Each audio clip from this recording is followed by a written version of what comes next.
the last custodians of the longest serving dynasties in the world, right?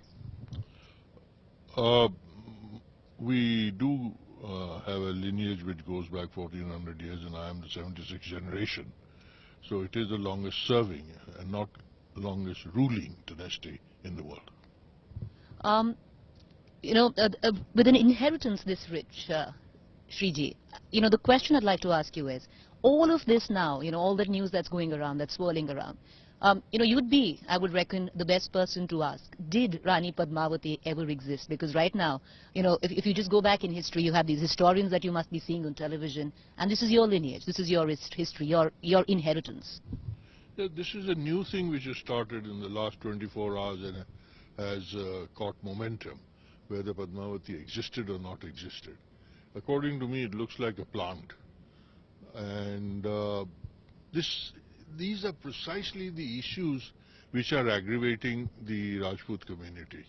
These insensitivities which go to the very existence of ours, that you are questioning our existence.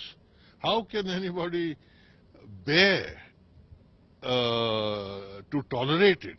So naturally this is coming out in terms of rather acrimonious behavior by the certain people, but it is actually a provoked, deliberately provoked sort of a reaction, and I can relate to their anger. You can relate to their anger, but I can relate to their anger, but I don't endorse it. This is not the way to go forward. Shriji, to play the devil's advocate here, yes, so now the historians across in India are saying that there's no record. So the only record that they can, that she traces back to. What record are they looking for? Are they looking for a photograph? There was no photography at that time. What was the history then, and how was history written? History was written much later, and not in the 14th century. It was bardic oral history, which came down from generation to generation. Now tomorrow you will turn around and tell me that how come you are 76th generation? Prove it. So these are very provocative and very, very annoying and unacceptable treatment of the Rajputs, because after all we have done a lot toward the independence of this great nation. We are proud citizens of free India today. Coming back to the film, nobody's seen the film yet. Couple of promos, one promo with one dance sequence. Can we actually sit here and judge history on that promo?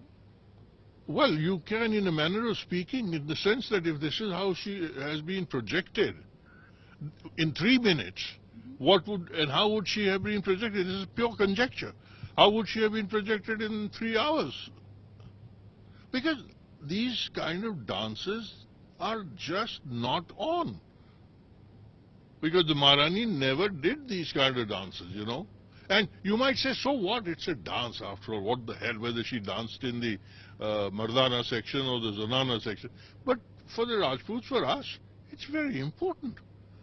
A lot of non-Rajputs cannot relate to this. And I can relate to that, because for them it's trivial. For you, is it trivial? For me personally, I think these things are left. I'll answer this question of yours by saying that this Padmavati was made in 1964. Yes. And they treated it with far more sensitivity than this trailer that I have seen.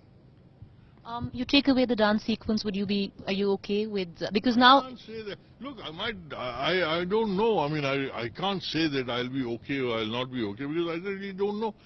I don't even know whether it's a fact or a fiction, or a fact which was now being projected as fiction, because under the garb of artistic license, unrestricted artistic license, and the unrestricted artistic license has been a bane for the entire Rajput community. That's what they are objecting to.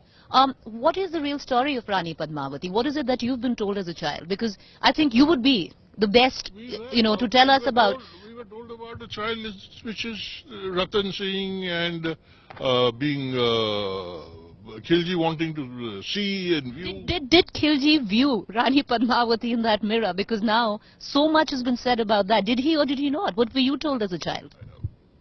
We were told that there was a mirror image of somebody, not actually Padmavati herself. Because you see, these sort of things are Folklore. there's more or less folklore.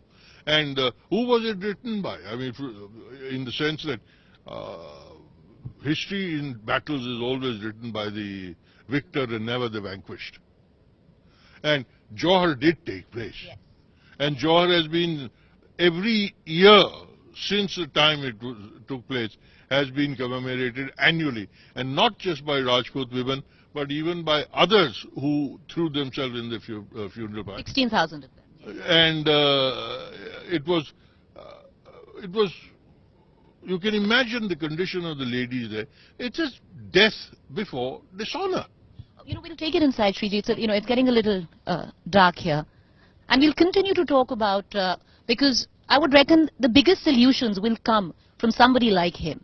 Possibly you'd be able to talk some sense, because your word is important here. We'll take it inside. Once again, Shriji, it's a stunning, stunning palace. And I'm sure, it's decades and centuries of inheritance. And I'm sure, do we have anything of Rani, maybe a manuscript? Of course, there were none at that point of time. Any relic of Rani Padmavati?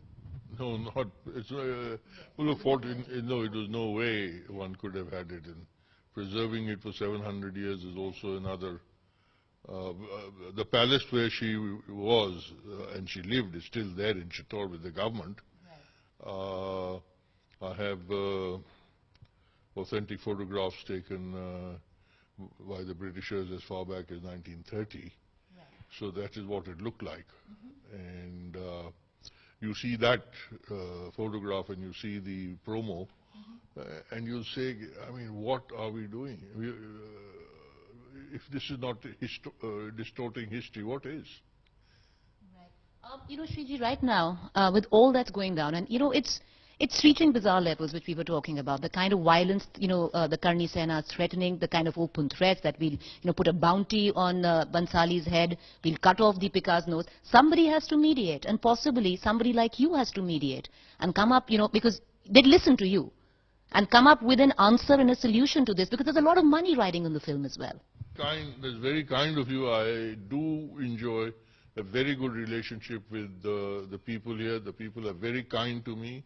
And I respect them, and in turn they also have great affection for me. I do not have a constitutional right in any way, but if I can be of any service, I'll be very happy to do so, because I'm equally troubled. I may not endorse vandalism, I may not endorse all these kind of death threats, but that doesn't mean that I'm not very disturbed about trying to do you have, my final question, sir, Shriji, do you have a solution in mind? Can a solution be found here? What could we do? I think that if Mr. Bansali could be persuaded to show it to a few people who are knowledgeable and who are not in any way biased, I could very happily play that part in a very responsible manner and a very mature manner. If the film is cleared by this council that you're suggesting, then everybody needs to then, or the cuts that, are decided upon mutually, then everybody can back off and the film can release. There's a lot of money riding on this film. There's a lot of... yes. I understand. There is... I mean, our existence is riding on it too. So, as one of the film stars said the other day, that Mr. Bansali made this film by spending money, while the Rajputs made history of India by spilling their blood. So there is no comparison.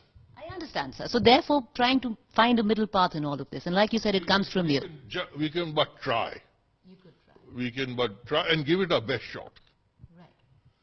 And I think because that's what needs to be done. Because if things keep escalating, they will reach a place of no return. Immediately this situation has to be diffused. Immediately. This cannot possibly be allowed to go any further. No one is winning or losing in this. We are all losing. And we don't want to do that. We all want to come out as winners.